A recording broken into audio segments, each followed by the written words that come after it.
Olá, queridos acadêmicos, mais uma vez estamos aqui para mais uma aula e enquanto isso, nós estamos na quarentena até que a questão do coronavírus, se estabilize e possamos voltar às atividades normais em sala de aula, E com certeza, vocês estão ansiosos para isso e nós professores também, porque sabemos que esse é o nosso local mais apropriado para termos nosso ensino-aprendizagem. E continuando, vamos falar sobre a aula número 4, tem como título Dispositivos Didáticos, Metodológicos e Processos Escolares de Ensino-Aprendizagem de Língua Portuguesa. Vamos tratar um pouquinho sobre essa questão dessa parte metodológica, Os dispositivos didáticos estão à disposição, são didáticos, metodológicos, dois caminhos juntos, e também alguns processos escolares. Vamos ter alguns exemplos de algumas situações, mas a princípio vamos trabalhar diretamente com isso. Então esse artigo tem como objetivo discutir como dispositivos didáticos podem auxiliar o professor a organizar seu trabalho de ensino da língua portuguesa, a maneira que ele pode ajudar. Isso vai ser muito bom para vocês que são da área de pedagogia, então vocês precisam desse tipo de dispositivos, desse tipo de ferramentas para trabalhar com o seu aluno. Então vamos ter aqui a análise de alguns projetos projeto de letramento 1, uma sequência didática, conhecido como SD, e a prática de letramento.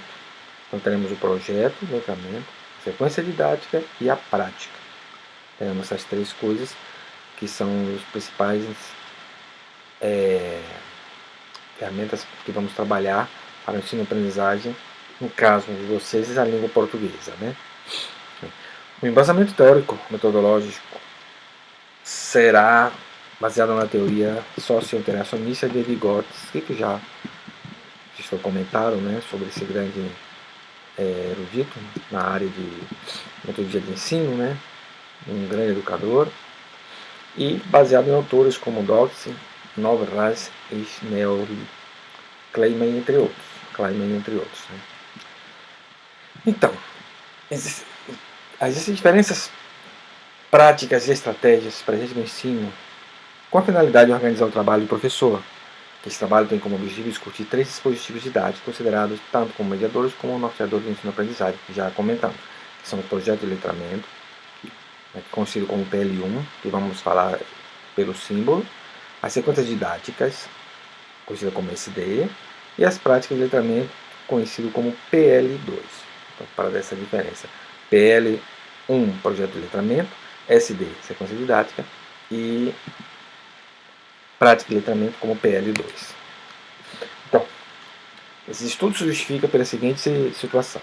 Que serem esses objetivos mais citados em documentos oficiais e prescritivos, por exemplo do PCN, ou Parâmetro de Currículos Nacionais, é citado bastante, muito utilizado, Então, vamos trabalhar em cima deles, por gerarem dúvidas para a organização do trabalho do professor e, consequentemente, para o ensino da língua portuguesa. Então, às vezes essa dúvida em relação a como trabalhar com cada um. Vamos tratar de disseminar isso um pouco, Então, nas últimas décadas, vários impactos ocorreram em relação à reflexão sobre o ensino de língua materna. Um deles foi a implementação de modelos didáticos em contraposição com o modelo de ensino anterior, visto como conteudístico e desvinculado do mundo social. Logicamente que a questão da didática, a questão do ensino evoluiu em relação a práticas anteriores. O mundo mudou, o mundo é outro, as pessoas também mudaram, os enfoques, todas as coisas evoluíram. Então, logicamente que a metodologia de ensino não poderia continuar a mesma, Cada vez os estudiosos buscam aperfeiçoar, e trazer um tipo de educação mais fácil e mais proveitosa para o aluno, Antigamente, tipo assim, eu lembro na minha época de estudo que praticamente é tudo de memorização, O professor dava todo o conteúdo, só o conteúdo que era importante, sem um meio social. Então é totalmente desvinculado, é netamente cognitivo, o que se aprendia em sala de aula. Aí era questão de matemática, era só isso, você tem que aprender matemática, você tem que aprender português, você tem que aprender ciências. na questão cognitiva e sem vínculo social. Hoje as coisas mudaram. Hoje tem que ver a participação social também, devido à própria sociedade que mudou. Então, por isso houve essas mudanças e, claro, nós como professores temos que acompanhar essas mudanças, porque elas chegam aí, já chegaram, né? Então, nesse contexto, houve uma contribuição para que os professores começassem a desejar mudar sua prática em sala de aula, lógico. Abandonando a ideia de que era conhecedor da língua, aquele que era capaz de classificar palavras e orações e, deste modo, privilegiar o ensino através de uso de texto. E posteriormente a grande questão foi trabalhar textos em uma perspectiva de gênero. Essa foi a mudança. Então, o professor que sabia que ele conhecia do texto, aquele conhecia de gramática, sabia classificar as palavras e orações, era isso. Mas hoje o foco não é só isso. Né? Existe uma questão social, né, nesse caso, que vem atrelada à questão cognitiva. Então, visto esse quadro, diferentes abordagens e perspectivas de desenvolvimento das práticas pedagógicas passaram a ser discutidas no sentido de contribuir para o trabalho com o gênero textual e com a linguagem. Esse foi hoje o enfoque é esse. Devido à diversidade e com o surgimento de novos termos, houve certa confusão em relação a diferentes propostas teóricas e metodológicas relativas ao assunto. Logicamente, surgem novos termos, e às vezes esses termos não são tão claros assim. Como vemos a questão de PL1, PL2, SD, PL, os dois são PL. Por que o PL1? Por que o PL2? Porque um é projeto, letramento, o P2 é a prática do letramento. Então, tem que saber o que é um e o que é outro, né? No caso. Só como exemplo, né? Então, no caso, esse trabalho das autoras justamente justifica tem o objetivo de buscar soluções sobre como esses dispositivos didáticos citados anteriormente podem contribuir para a elaboração e organização do trabalho do professor. Né? Então tá. Então, os questionamentos que norteiam esse trabalho são os seguintes. O que seria e como são organizados os PL1, as SD e as PL2? Quais os objetivos educacionais dos dispositivos didáticos? Como o trabalho do professor pode ser organizado a partir desses diferentes dispositivos? As três perguntas, então, esses três questionamentos. Como serão organizados esses diferentes temas? Quais são os objetivos para esses dispositivos didáticos? E como o trabalho do professor, no caso você, pode ser organizado a partir disso? Né? Então, as respostas desse artigo serão organizadas da seguinte forma. Então, se haverá uma abordagem e a concepção de linguagem socio-interacionista de Vygotsky e a relação com a apresentação dos dispositivos didáticos abordados nesse trabalho. Então, será trabalhado aí. Então, será trabalhado na conceito de linguagem socio-interacionista de Vygotsky. É isso que vai ser feito. E no segundo ponto, será a compreensão da metodologia, o tipo de pesquisa, os corpos e as categorias utilizadas para as análises. Depois de tudo isso, a análise dos dados com os aspectos observáveis concernentes ao PL1, às SD e às PL2. E por fim, as considerações finais, que será o fechamento do artigo. Então vamos lá, começar sobre a questão da concepção socio-interacionista de linguagem. Vamos trabalhar nisso agora, vamos ver como nós falar um pouco sobre isso. Então, a concepção dessa abordagem socio-interacionista da linguagem é exclusiva de Lev Vygotsky, um educador russo, que os seus trabalhos foram conhecidos a partir da década de 60, embora ele morreu cedo, morreu com 30 e poucos anos, 35 anos parece. E a maior preocupação dele relacionava-se ao desenvolvimento do pensamento e da consciência do indivíduo, que, segundo ele, só se tornaria possível através da interação social ocorrida por meio da linguagem, considerada a ferramenta básica para a construção dos conhecimentos. Vimos isso, né? Então, ele acha que a questão da interação social, por isso que o nome é socio-interacionista, ou interação social, tem a ver com através da linguagem. Então, a linguagem, você adquire a linguagem, você começa a se expressar a partir do seu contexto, sua interação social, com sua família, com seus amigos, né, o meio onde você vive, o seu local. Né, então, a partir dali que você constrói sua linguagem, é construída através dali, essa interação social. E outra forma, segundo ele, não seria possível.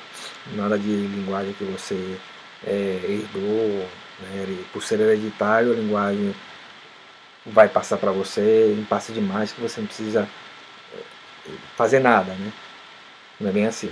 À medida que a criança vai crescendo e vai fazendo parte do ambiente e vai tendo contato com pessoas e com o ambiente em si, ela vai construindo a sua meio de linguagem e vai escutando. Por isso hoje que existe a variação linguística justamente baseado nesse conceito dele, né? Que você fala daquela forma porque o meio que você foi criado é daquele jeito. Não tem como por que você falar diferente se você ouve aquilo o tempo todo, aquele tipo de linguagem, mais expressões, o tempo todo, e logicamente vai assimilar aquilo. Aquilo vai fazer parte da sua meio, da sua cultura, da sua língua, da sua linguagem. O seu linguajar vai ser baseado no seu contexto sociocultural. Para Vygotsky, o indivíduo não é como um receptáculo vazio, mas um sujeito interativo, capaz de constituir conhecimento e se constituir a partir de relação inter e intrapessoal. Então ele não é como tipo assim uma caixa vazia que você vai jogando coisas dele aí. Não. Ele é interativo. Ele interage com o ambiente, interage com outras pessoas, né? Ele constrói seu conhecimento através da interação, né? O conhecimento a partir disso, e as relações também através das relações interpessoais, inter e intrapessoais. Sempre o contato com pessoas, né? Sempre vai ter um meio social para ele se desenvolver. Devido ao fato de a linguagem, principal mediadora entre o sujeito e o objeto do conhecimento, estar em constante evolução, uma vez que a cada situação de interação adquire novas conotações e possibilidades de interpretação, o desenvolvimento desse conhecimento não se estabelece de forma definitiva, mas gradual, acontecendo assim durante toda a vida do indivíduo. Por exemplo, tem pessoas que nascem num lugar e ficam a vida toda ali e morrem naquele local. E nunca viajou para lugar nenhum. Logicamente que o que ele vai adquirir vai ser só aquilo. Né? É aquilo. Mas mesmo assim, apesar disso, e se ele não sai, outras pessoas vêm para a cidade dele, por exemplo. E um dessas pessoas pode ser um professor dele, que é de outra cultura, outro ambiente. E, claro, você pode adquirir aquilo que o professor fala, que normalmente os alunos costumam muito imitar os professores, costumam admirar os professores. Você tem aquele professor que o aluno tipo, eu gosto mais desse professor, no caso, um exemplo, né? Logicamente que se for falar na Fundamental 1, você vai ter só um professor, né? Cada série, ou talvez ele ouça uma escola pequena, que ele vai estar em todas as séries, mas se for ensino Fundamental 2, ele vai encontrar professores diferentes. Né? E no ensino médio também. Então, mas se você é uma pessoa que nasceu em um lugar, passou um tempo ali, foi para outro lugar, morou um tempo, foi para outro lugar, morou um tempo, foi para outro lugar, morou um tempo, então logicamente você vai somar, interagir com outros ambientes, adquirir um linguajar, um vocabulário diferente daquilo que você conhecia anteriormente, e você vai ser um indivíduo que vai ter digamos assim, uma interação maior e você vai evoluir em muitos aspectos, né? Evoluir em muitos aspectos, justamente por isso, né? Igual você investigou também como ocorre a formulação de conceitos que são adquiridos pelo indivíduo. Com essa investigação, chegou a dois tipos de conceitos: os conceitos cotidianos e os conceitos científicos. O primeiro, que é conceitos cotidianos, acontece a partir do que a criança é capaz de formular através da utilização da linguagem durante seu processo de desenvolvimento. O que ela vai, durante o cotidiano, do seu dia a dia. Um exemplo seria a nomeação de objetos e fatos presentes em sua vida diária. Aí são um cachorro, um gato, um copo. Ele vai tendo isso aí. Aquela escola. Esse ele vai adquirindo essas questões aí. Por outro lado, os conceitos científicos podem ser formulados através de atividades sistematizadas, acontecendo assim a partir do momento em que a criança começa a fazer parte do ambiente escolar. É justamente isso. Então, antes de você estar na escola, você tem uma limitação não sua, não é sua, não é do indivíduo, mas do meio que ele está. Quando ele vai para a escola, aumenta essa percepção. Então, ele vai conhecendo mais do que ele conhecia. Ele agora vai aprender, vai ter pessoas profissionais que vão ensinar ele certos assuntos, certas ciências, e que ele vai ter conhecimento. Ele vai aprender a pesquisar, o professor vai ajudá-lo nesse aspecto. Ele vai procurar falar, digamos assim, ou escrever um português padrão, uma culta, mantendo sua variação linguística sem ser afetada, né? Mantendo sua própria personalidade. Ele vai ter conhecimento das matemáticas mais profundo. Né? Logicamente que os pais ensinam algo aos filhos em casa, mas ele aprende mesmo, isso é uma coisa que aprende na escola, que tem os profissionais para isso. Né? Esse é o conceito científico. Dessa forma, de acordo com o Touro, farão parte desse tipo de conceito tudo o que deriva de um corpo articulado de conhecimento e que aparece nas propostas curriculares como fundamental na organização dos conteúdos a serem trabalhados pelos alunos, segundo Vygotsky, em 1987. Então, farão parte desse tipo de conceito tudo aquilo que deriva de um corpo articular de conhecimento, tudo aquilo que aparece para ele, conhecimento. Nas propostas curriculares que estão ali, em cada instituição, né? Que ele vai ajudar, que vai ajudar é fundamental na organização dos conteúdos a ser trabalhados pelos alunos. Então, existe um currículo, uma proposta curricular, que aquele professor vai passar a trabalhar com os alunos ali. Então, desse conceito científico, né? Questão científica, estamos falando isso. Né?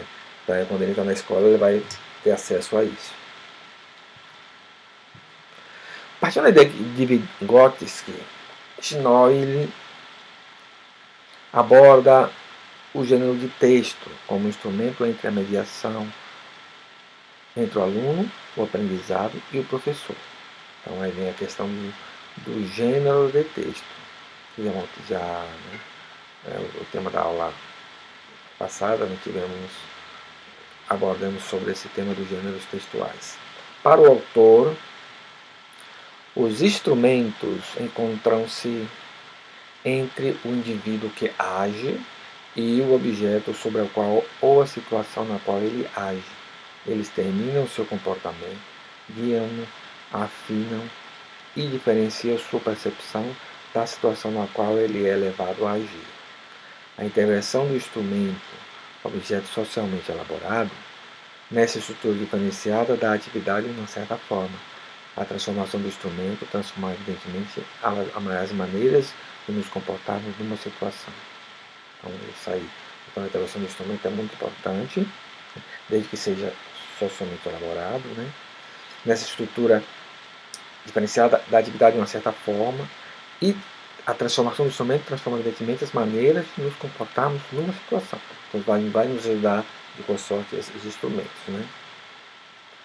Ao serem considerados dessa forma, os gêneros são vistos como objetos mediadores da comunicação entre os indivíduos. Entretanto, só serão úteis dessa maneira a partir do momento em que o sujeito se apropriar deles. Então, se o sujeito não se apropriar deles, não terá nenhuma finalidade. Com essa apropriação, uma vez o sujeito apropriado isso, esses instrumentos promoveriam o desenvolvimento do indivíduo, pois a cada nova situação de interação, o sujeito precisaria não apenas adotar, mas adaptar o gênero a ser utilizado, de acordo com suas intenções e necessidades. Sempre assim. Tudo está de acordo com as intenções de cada um, do que cada um necessita. Sempre assim. Não tem algo fixo. Se você não tem intenção, né, de usar esses instrumentos, não utiliza. Se você não precisa, também você não vai utilizar. Você vai utilizar aquilo que você vai necessitar. Esse é um dos pontos. O processo de instrumentalização, que provoca novos conhecimentos e saberes, que abre novas possibilidades de ações, aquela nova situação da linguagem. Então, é isso aí. Então, nesse daí, então, é um processo de instrumentalização vai provocar tudo isso tanto no professor quanto no aluno. Né? Nascimento afirma que é preciso que ocorra o processo de transposição didática. Esse processo, de acordo com a autora, saber o que é transposição didática, designa o conjunto de procedimentos destinado a transformar um saber socialmente legitimado, um conceito, uma teoria, um procedimento, originário de qualquer área do conhecimento, num objeto de ensino e aprendizagem possível, considerando o projeto didático em jogo e as capacidades do aprendiz. Esse processo envolve a articulação entre o saber de referência, as demandas sociais do ensino-aprendizagem e as possibilidades do aluno. Então, tá claro aí que esse processo envolve essas questões. Articulação entre o saber de referência, as demandas sociais do ensino-aprendizagem, de onde a pessoa vive, e as possibilidades que tem o aluno. Então, desta maneira, a transposição didática é considerada como a necessidade de transpor didaticamente um conteúdo científico em conteúdo escolar depende de uma avaliação do professor sobre o contexto em que ele estará inserido. Então, veja só, a situação didática é considerada como a necessidade de transpor didaticamente um conteúdo científico em um conteúdo escolar. Sai do científico para o escolar, quer dizer, você transforma numa linguagem mais acessível. Um conteúdo científico, às vezes, mais complicado de você passar na íntegra. Então, você tem que transformar isso em conteúdo escolar de forma que você possa passar isso para o aluno. Mas isso depende da avaliação do professor sobre o contexto em que está inserido.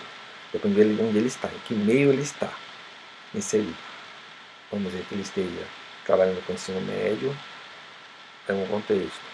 Se ele trabalhando com ensino fundamental 2, outro contexto. Fundamental 1, outro contexto. Universidade, outro contexto. Então, cada contexto que o professor está, ele tem que transformar isso de acordo ao meio escolar onde ele está trabalhando. Né? Cabe ao professor discernir essa questão. A autora divide essa avaliação para a transposição didática em 3 níveis, no caso falando de nascimento. Né? Em um primeiro nível, identifica o processo de seleção de certos aspectos do saber científico como conteúdos passíveis de formar parte do currículo escolar. Então, esse passivo. Ele faz um processo de seleção e diz: esse saber científico pode ser utilizado no currículo escolar, esse aqui não, esse aqui adaptado pode. Vai depender do que o juízo do professor em relação àquele saber científico. Um segundo nível constituiria o conjunto de transformações que se operam num saber adaptado como conteúdo a ensinar no contexto escolar, transformando o objeto de ensino. Isso obviamente como foi falado no segundo ponto. Então aquilo ali você tem que mastigar e transformar isso aí, né, para ensinar no contexto escolar. Esse vai ser o objeto de ensino, tal coisa. Não pode ser algo tal qual se recebe. Né? Mesmo no nível didático, você tem que saber passar as informações para o aluno. Transformar aquilo em algo em que o aluno vai ser útil para o aluno. Que o aluno vai aprender, vai ter um bom aproveitamento daquele saber que você vai passar para ele. E o terceiro nível, o do sistema didático, onde se encontra professor e aluno, é que se presentificam os objetos de conhecimento nas diferentes atividades que se desenvolvem, mediadas pelos instrumentos e pelos comandos reguladores do professor. Nesse terceiro nível se encontram os polos: professor, alunos e objeto de ensino. Esse nível aí, questão, digamos assim, mais prática. Né? Então, para cumprir esses níveis, é preciso que o professor organize seu trabalho em sala de aula. É necessária a organização. Se o professor não organizar, ele não pode cumprir esses níveis, esses 3 níveis. Como mencionou o Nascimento, nesse primeiro nível estariam os conteúdos ensináveis, que, selecionados pelo professor, passariam por um processo de adequação para o contexto, cumprindo seus objetos educacionais. Essa adequação se refere a diferentes formas de organização desses conteúdos e o percurso a ser percorrido para que os alunos alcancem a aprendizagem. Esse seria o segundo nível, e é nele que o professor toma determinadas decisões organizando os conteúdos de acordo com o propósito e objetivo de aprendizagem. Nesse ponto, segundo nível, o professor vai ter que tomar esse aqui, ó, decisão. A decisão vai ser isso.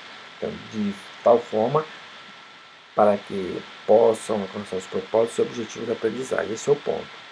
Não é aquilo que o professor vai fazer, a decisão, para agradar ele ou para promovê-lo um bom professor. Não. É para que cumpra o propósito e os objetivos da aprendizagem. É para esse ponto.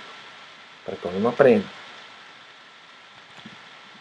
Há uma relação entre esses dispositivos e o conceito científico abordado por Vygotsky, pois será através das atividades elaboradas apresentadas pelo professor que ocorrerão novos saberes e conhecimentos por parte dos alunos. Então, é justamente bom pontuar os alunos, no caso, dependendo do nível de alunos que você está pegando, né, ou a série, de acordo a você pode, né, puxar um pouco do aluno. Esses conceitos, né, elaborada, vai tratar com que os alunos adquiram conhecimentos novos, conhecimentos que eles antes não tinham, que depende muito do que você vai fazer com eles em sala de aula. A concepção socio-interacionista de Vygotsky permeia o documento social de ensino. Então, praticamente todo o PCN é permeado da concepção socio-interacionista de Vygotsky. Então, hoje, de acordo com o PCN Brasil, publicado no Governo do Brasil, ao considerar a linguagem como atividade discursiva, o texto como objeto de ensino e a noção de gramática como relativa ao conhecimento que o falante tem de sua linguagem, as idades curriculares em língua portuguesa correspondem principalmente à atividade discursiva, ou seja, a uma prática constante de escuta de textos orais e leitura de textos escritos e de produção de textos orais e escritos que devem permitir, por meio da análise e reflexão sobre os múltiplos aspectos envolvidos, a expansão e construção de instrumentos que permitam ao aluno progressivamente aplicar sua competência discursiva. Então, veja só, tudo isso aí é uma prática constante. Então, o aluno vai escutar, né, vai ler, né, vai produzir textos orais, vai produzir textos escritos. Né. Tudo isso aí, tudo que ele escuta, lê, fala e escreve, resumindo assim, né,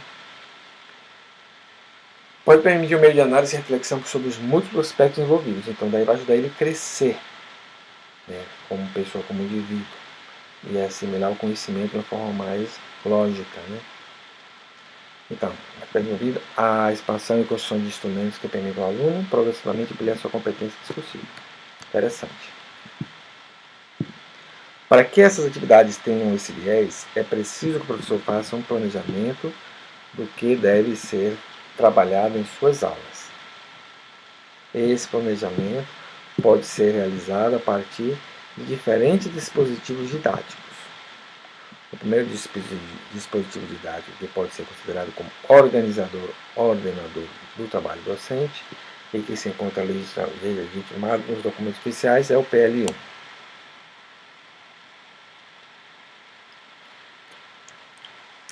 Então, esse é o PL1. O primeiro que nós vamos trabalhar vai ser com esse, PL1.